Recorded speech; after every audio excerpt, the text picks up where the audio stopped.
V naší nabídce naleznete většinou u každého druhu rostliny více variant, ve kterých je rostlina dodávána. Rostliny dodáváme buď v košíčcích nebo v kelímcích in vitro.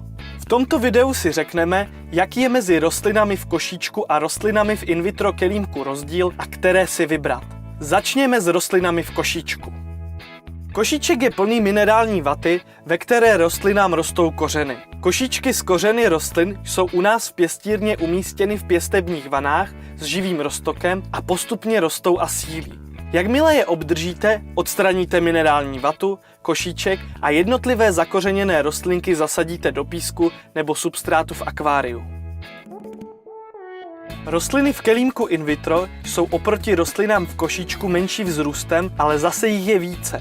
Jsou to v podstatě malé sazeničky.